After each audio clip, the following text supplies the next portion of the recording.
Bapak Ibu Saudara sekalian yang terkasih, beberapa hari yang lalu saya kebetulan diundang dan mengikuti acara RAT Koperasi Kopdit ya, Cuina, CU Ina maksudnya CU Indonesia, tanggal 25 sampai tanggal 28 di kota Surabaya ini, di salah satu hotel yang pesertanya mulai dari Pulau Sumatera, Kalimantan, Sulawesi, Ambon, NTT, Flores, bahkan Papua, ya Pak, Atambua, bahkan dihadiri dari Timor Leste selain dari Pulau Jawa.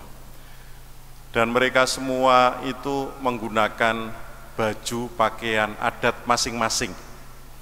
Jadi pada saat pertemuan di hall itu ya, di Swiss Bell Darmo, mereka itu menggunakan baju adat sehingga pemandangan yang beragam ya, bermacam-macam ya, bahkan yang mahkota di kepala mereka juga bermacam-macam, baju juga bermacam-macam, pakaian yang lainnya juga beragam.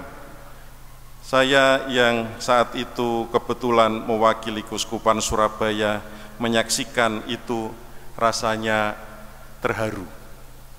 Mereka dari berbagai asal, pulau, daerah, ternyata bisa berkumpul, disatukan dalam satu tempat, walaupun beragam tapi tetap ada dalam satu kesatuan. Dan itu sangat indah, sangat ya menarik untuk kita lihat, apalagi dengan semangat mereka.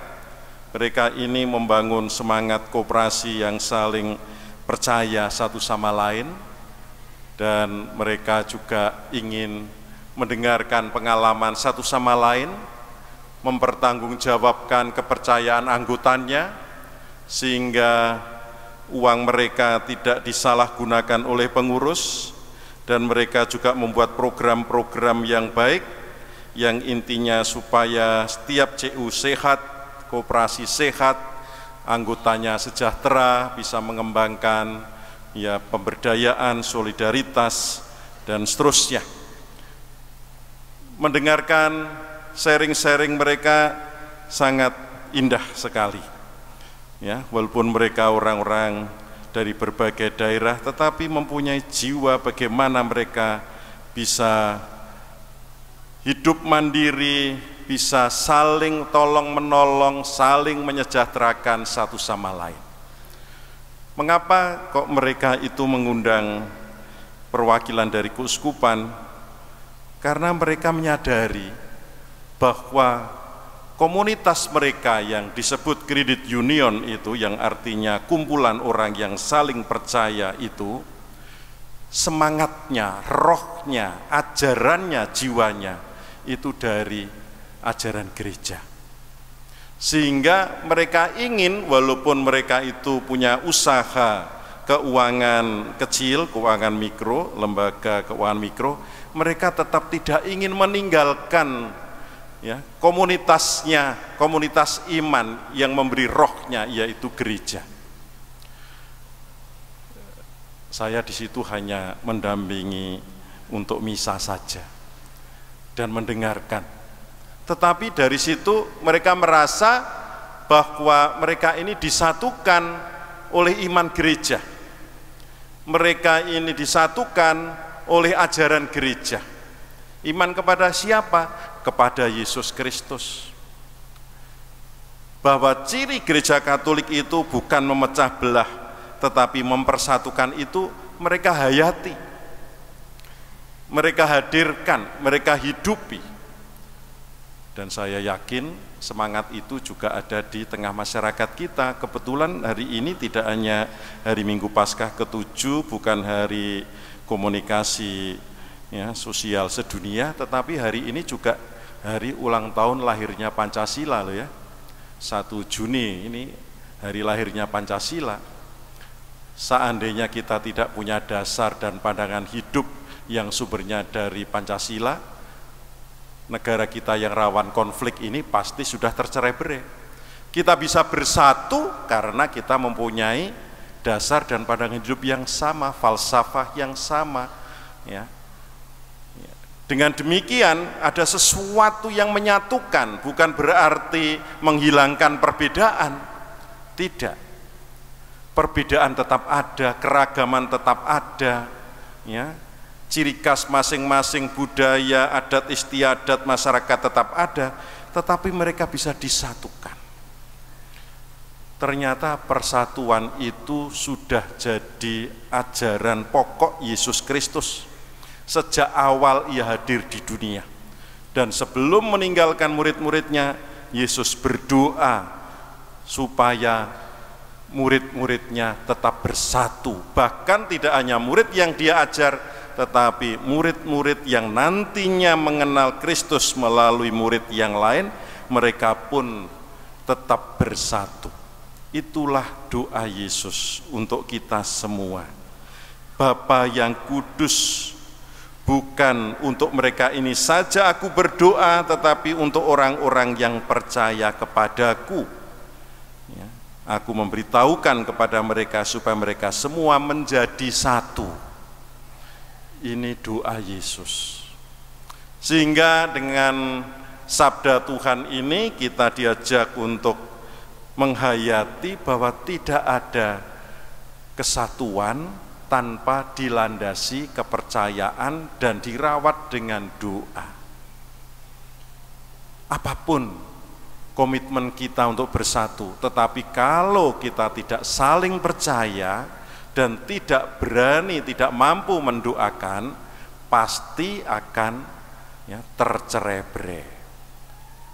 Dan mendoakan itu sumbernya apa? Iman kepada Tuhan. Dan Tuhan sendiri mengatakan demikian. Ya. Persatuan itu diberi sebuah teladan contoh supaya mereka semua satu seperti Engkau Bapa ada di dalam aku dan aku di dalam Engkau, agar mereka juga ada di dalam kita. Saudara sekalian yang terkasih, Yesus sendiri memberi contoh persatuannya dengan Bapanya. Bapa dalam Yesus, Yesus dalam Bapa. Itu tandanya bahwa Yesus itu hidup melakukan apa yang ia lihat dari Bapa. Demikian juga Bapa selalu hidup di dalam Kristus. Kalau ingin melihat Bapa, lihatlah Yesus. Apa yang dikehendaki Bapa, apa yang dilakukan Yesus. Karena dilakukan Yesus itulah yang ia lihat lewat teladan Bapanya. Yesus dan Bapa adalah satu.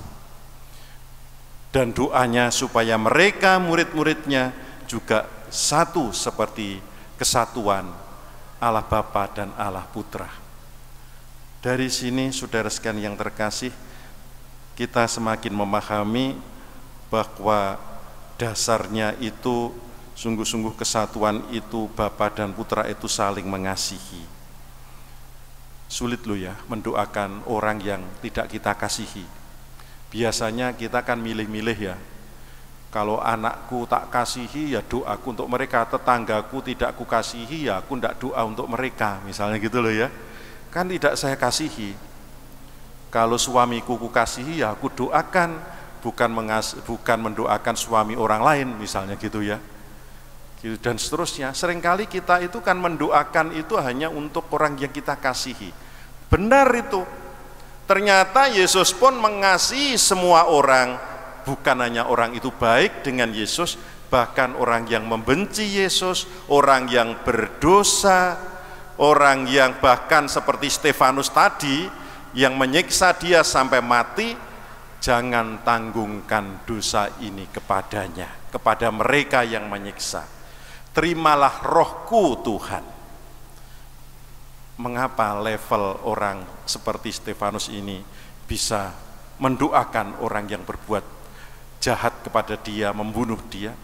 Karena dia bersatu dengan Yesus, percaya bersatu dengan Yesus. Tidak ada dendam di dalam hidupnya kepada orang yang jahat. Ini level dewa, level orang beriman sejati, levelnya ya Allah sendiri. Dan itu dianugerahkan kepada kita, kemampuan untuk mendoakan orang yang sungguh-sungguh tidak berkenan di dalam hidup kita, yang menguji iman kita seperti menguji iman Stefanus. Maka saudara sekalian yang terkasih, di tengah kehidupan masyarakat yang berbeda-beda, tetap jagalah iman kita, jangan sampai kita anti terhadap orang lain. Kalau kita mampu melihat kritikan-kritikan itu ada nilai positifnya, ya, itu akan mendewasakan kita.